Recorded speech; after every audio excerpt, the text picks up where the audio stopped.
रात के ठीक 12 बजे अरविंद की ट्रेन एक छोटे सुनसान स्टेशन पर रुकी। उसे इस स्टेशन का नाम अजीब लगा, नरेंद्रपुर जंक्शन।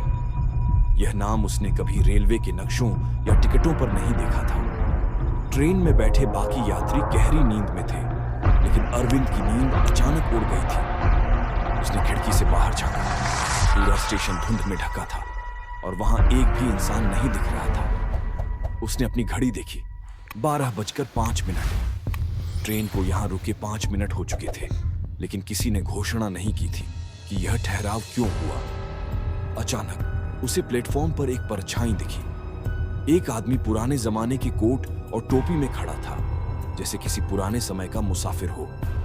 वह धीरे धीरे अरविंद की खिड़की के पास आया और फुसफुसाया, उतर जाओ, इससे पहले कि बहुत देर हो जाए। अरविंद सिहर उठा।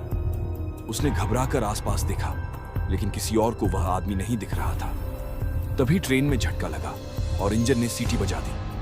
ट्रेन आगे बढ़ने लगी। अरविंद ने राहत की सांस ली, लेकिन तभी उसे एहसास हुआ वह आदमी अब भी वहीं खड़ा था, लेकिन उसका चेहरा अब बदल चुका था। उसकी आंखें कोयले की तरह जल रही थीं और उसका चेहरा धीरे धीरे गायब हो रहा था।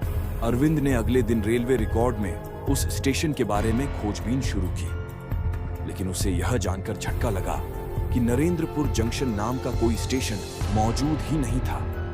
जब उसने पुराने अखबारों को खंगाला तो उसे एक चौंकाने वाली खबर मिली।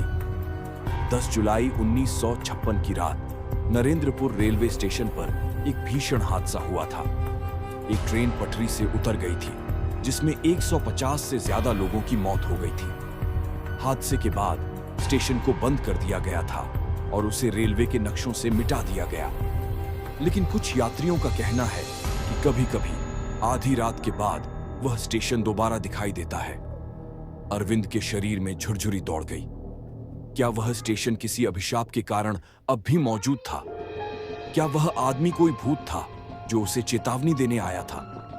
लेकिन सबसे बड़ा सवाल था, अगर वह ट्रेन उस रात वहां रुकी थी, तो क्या वह सचमुच एक सामान्य ट्रेन थी या कुछ और?